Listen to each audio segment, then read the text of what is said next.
Olá, sou Trindade Costa e quero que você seja bem-vindo ao Podcast 1. E para iniciarmos, eu conto com a presença do professor Dr. Alípio Gomes.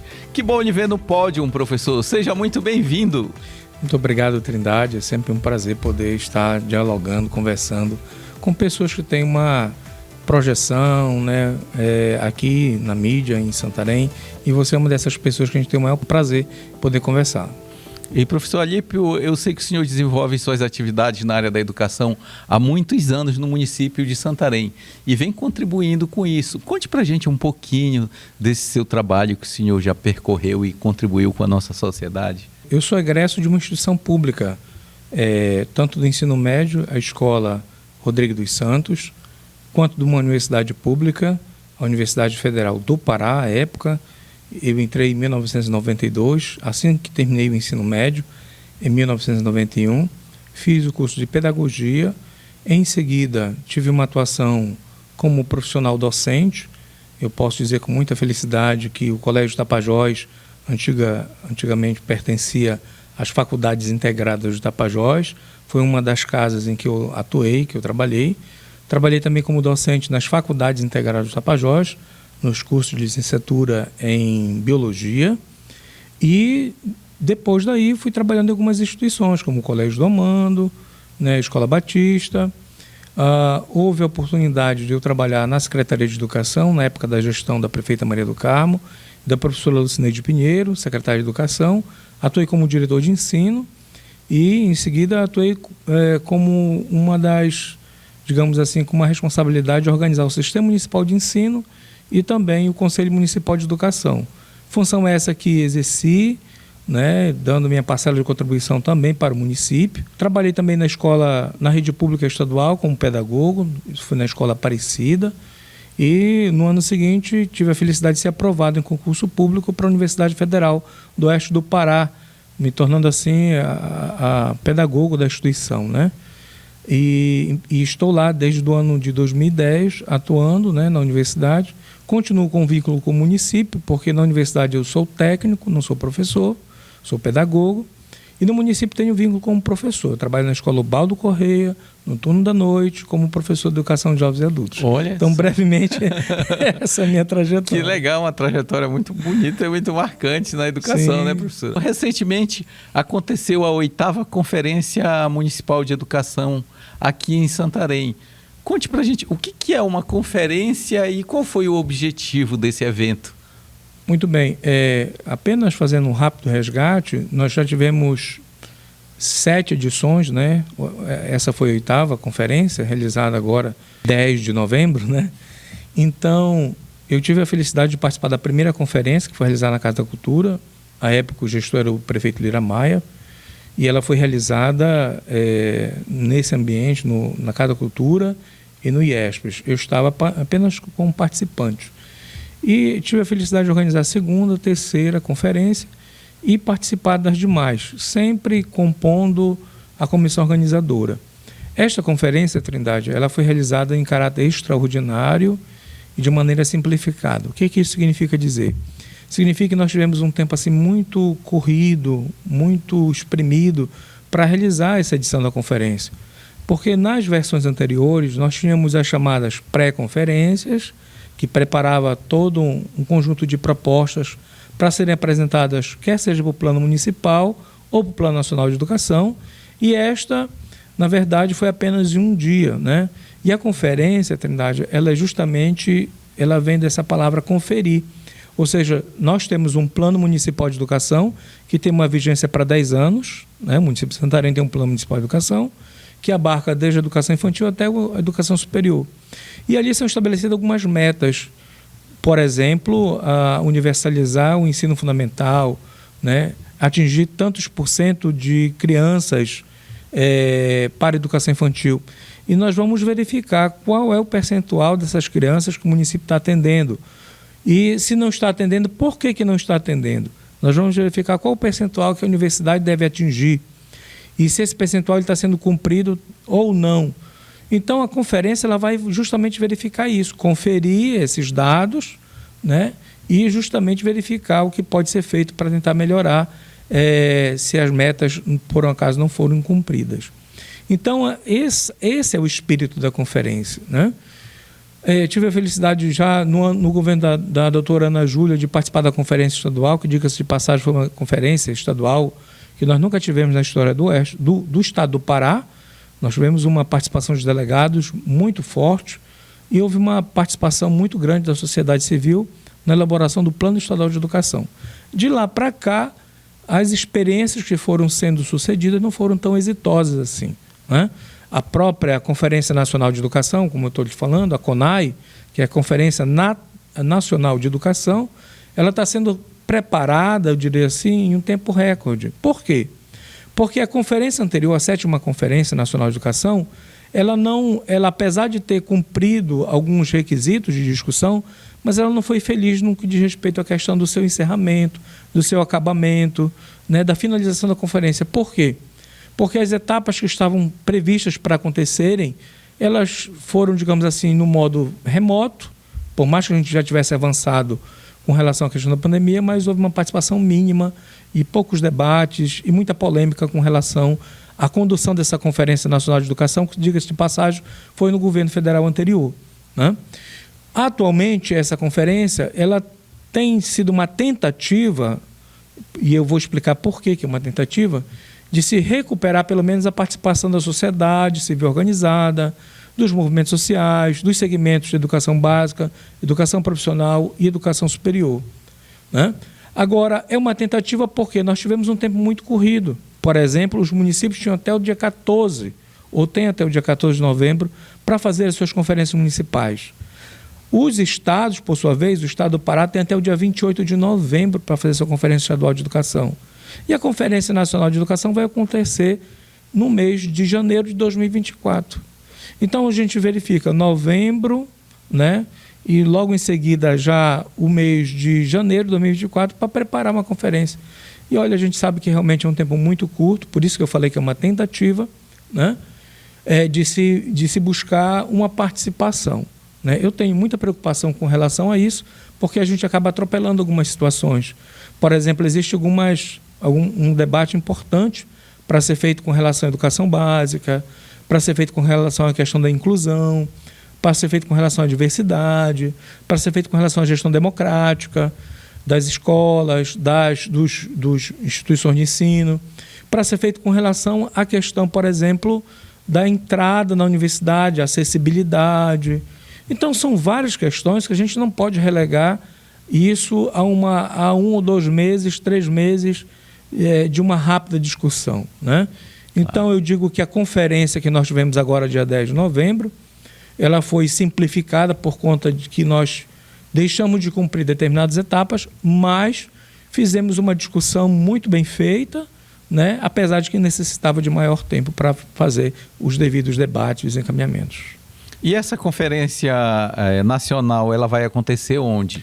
Ela vai acontecer em Brasília, ela é precedida da conferência estadual, que vai acontecer na Universidade Federal do Pará, no Auditório Benedito Guimarães, se não me engano, que é um auditório cedido pela UFPA. Daqui de Santarém irão 4 pessoas. Da Educação Básica, o professor Márcio Pinto e a professora Joelma Seric. Depois nós vamos ter da Educação Profissional e Tecnológica o professor Tarlisson e a professora Gilma. Da Educação Superior vai o professor Cláudio, o estudante Cláudio Sidônio e o Sérgio de Mello, que é professor da UBRA. E do Movimento Social nós temos um representante da ADEFES, que é a Associação dos Deficientes Físicos de Santarém, o seu Eliseu, o professor Eliseu, e tem mais uma representação, se não me engano, da CITA, que eu não me recordo agora o nome. Portanto, nós estamos contemplando 4 pessoas para ir para a Conferência Estadual de Educação, que é Movimento Social, Educação Básica, Educação Profissional e Tecnológica e Educação Superior. É pouco? Muito pouco, né? Porque até nisso, por exemplo, a gente tem que ter um olhar mais atento. Por exemplo, o estado do Pará, o município que tinha acima de 1 milhão de habitantes, era um município que elegia 20 delegados. Qual é o município que tem mais de 1 milhão de habitantes no estado do Pará? Belém. O município que tem acima de 400 mil habitantes elege 10 delegados. Qual é o único município que nós temos no estado do Pará que tem acima de 400 mil habitantes? Ananindeua, portanto, a região metropolitana.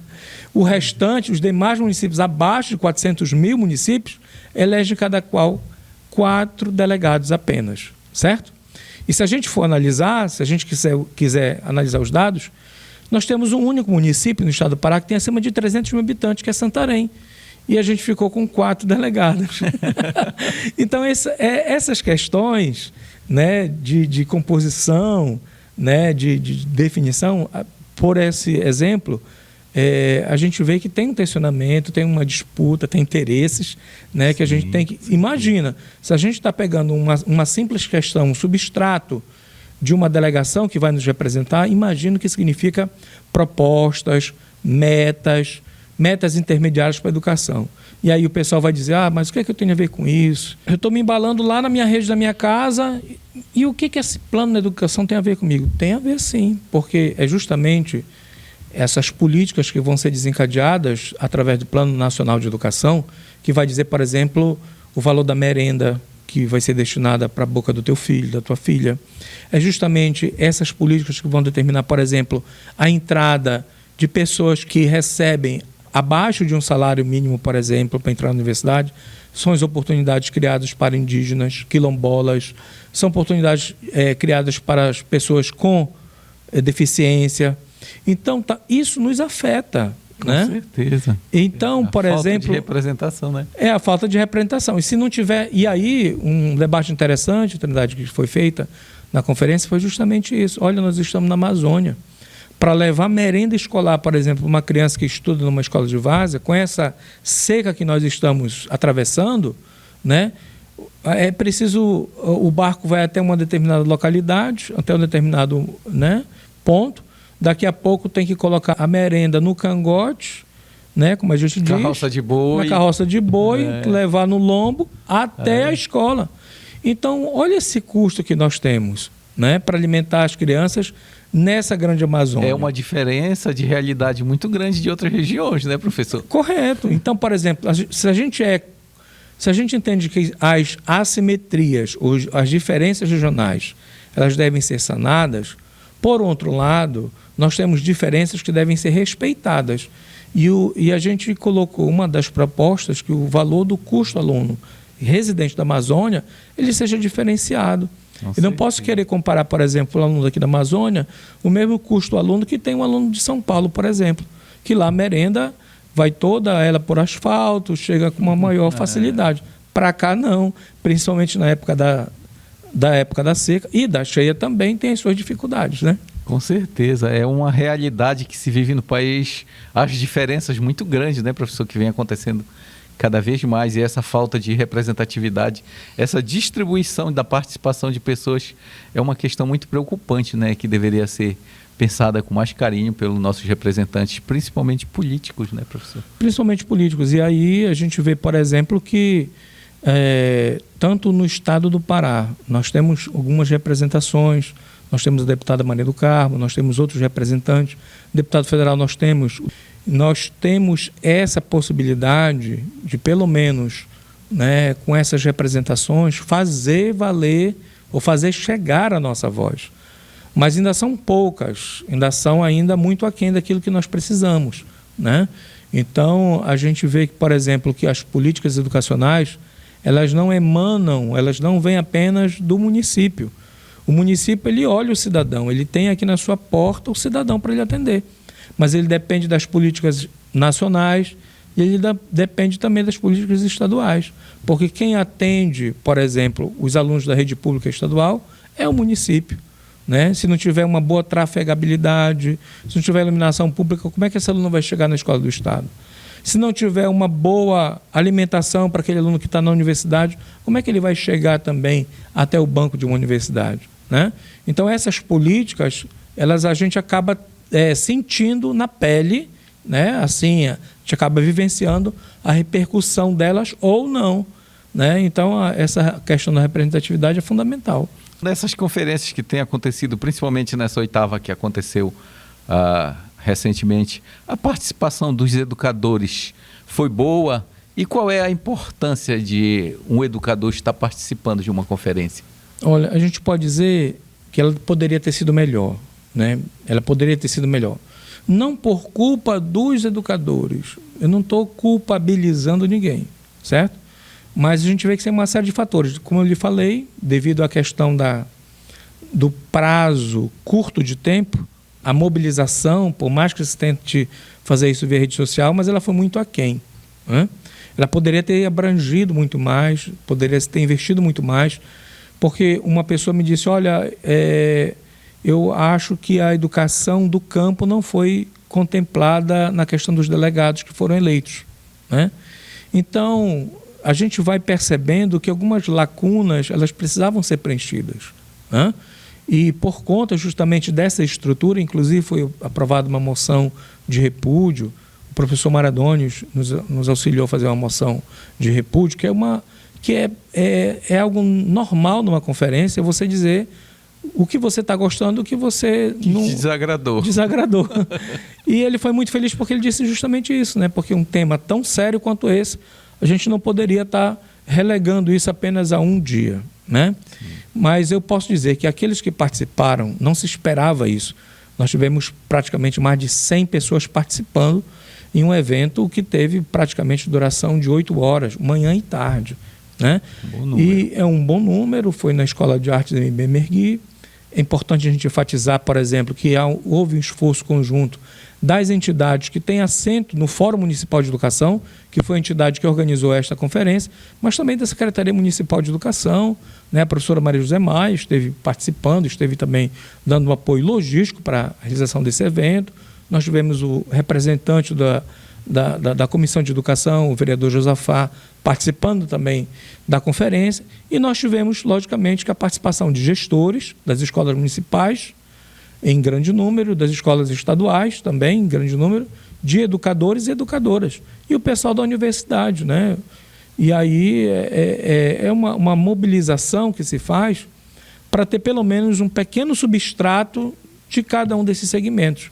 Porque quando a gente fala de educação, aí a gente vai ter que olhar também para as diferenças, para as especificidades educacionais aqui do município de Santarém. Com certeza. E professor, o senhor que vive no meio da educação, atua na educação, qual é, no seu ponto de vista, qual é o maior desafio na educação de Santarém hoje?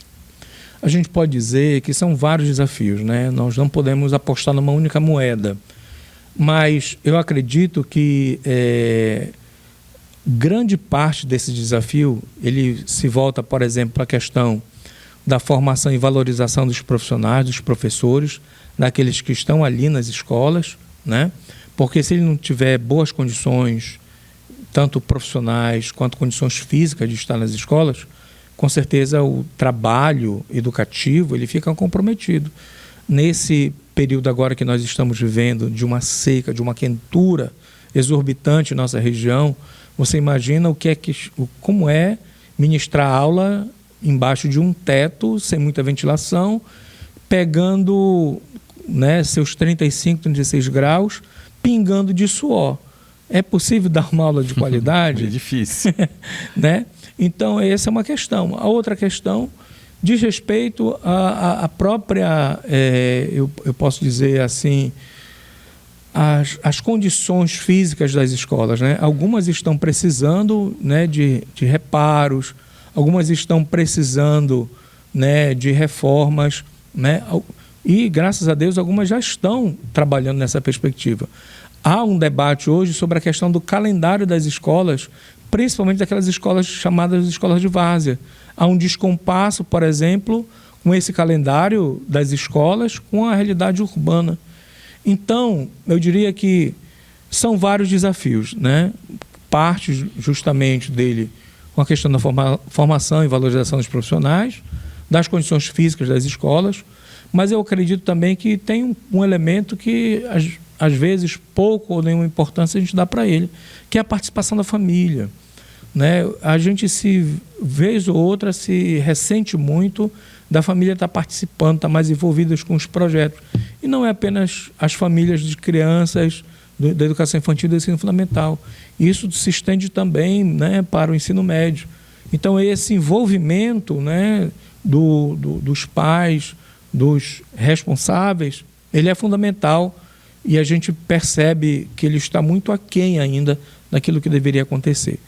Acredito que a gente tem alguns avanços que tem que comemorar, que tem que celebrar, que são vitórias, né? Mas a gente também tem esses desafios, como você colocou, né, que precisam ser vencidas, né? Aqui, por exemplo, na Amazônia, um dos grandes desafios também que eu destaco é a questão de você trabalhar a sustentabilidade, uma educação para o desenvolvimento sustentável. Nós estamos aqui na Amazônia. Quem conhece, o que deveria conhecer mais da Amazônia, somos nós, amazônidas. Quem deveria pesquisar mais sobre a Amazônia, somos nós que vivemos aqui, que sabemos onde dói o nó, onde está apertando o nó, onde nos afeta mais os problemas. Então, nesse sentido, a educação das nossas escolas não pode estar descolado desse cenário que a gente vive, né? Porque as mudanças climáticas estão aí, né? A questão dos desastres ambientais, dos eventos extremos estão aí. Isso daí, logicamente, que nos impulsiona a pensar que é um desafio muito grande que a gente tem pela frente. E para finalizarmos, qual seria uma proposta de melhoria que o senhor poderia sugerir, no seu ponto de vista, para que a gente pudesse ter uma educação mais satisfatória e de mais qualidade para Santarém? Eu vou fazer uma proposta em função daquilo que eu vivencio nas escolas públicas municipais, principalmente com educação de jovens e adultos. Com relação a essa modalidade, os alunos que vêm para as escolas, eles são alunos trabalhadores. Alguns tiveram insucessos no ensino fundamental, repetiram de ano, estão retornando agora. São adolescentes que têm mais de 15 anos, são jovens. Às vezes nós encontramos senhoras, senhores, que estão querendo terminar o seu ensino fundamental. E eu acredito que a gente tem um papel importante para tratar com mais, eu diria assim, de forma mais específica essa realidade da educação de jovens e adultos no município de Santarém. Eu penso que, por exemplo, a garantia de bolsa de estudos para esses jovens e adultos seria uma forma de tentar, pelo menos, atraí-los, né, fazer com que eles concluam com sucesso essa etapa que é importante na vida desses jovens e adultos. Então, quando eu penso numa proposta, eu penso aonde o meu pé está fincado, né? Claro. Se eu estivesse numa gestão de uma Secretaria de Educação, eu teria essa possibilidade. Mas hoje, por exemplo, ao estar com os pés fincados na EJA, na Educação de Jovens e Adultos, eu verifico o quanto a gente poderia estar avançando se a gente tivesse algumas políticas voltadas de forma específica para esse público. E eu penso também que a questão de bolsa de estudos, a questão da gente colocar um processo que seja muito mais objetivo para que ele possa atingir, né, a conclusão mais rápida e satisfatória do ensino fundamental, depois passar para o ensino médio, seria muito importante. Porque, e também penso, por que eu estou colocando isso? Porque esse período, que não deixa de ser também um período que ele está em formação, ele é fundamental. Às vezes a gente olha para a educação de jovens e adultos e pensa que é algo passageiro, que é só visando uma preparação.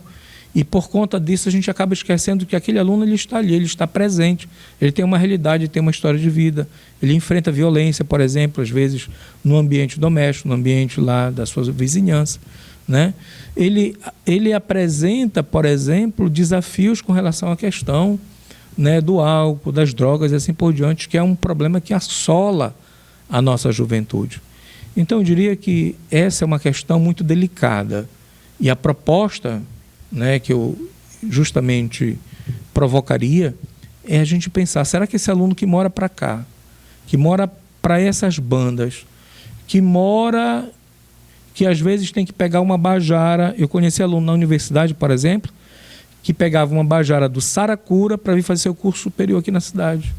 Ou seja, pegar uma bajara, que é uma canoa que tem motor de popa, significa que ele atravessou o Amazonas, de Tapajós, do outro lado de lá, né? Eu moro do lado de lá, né?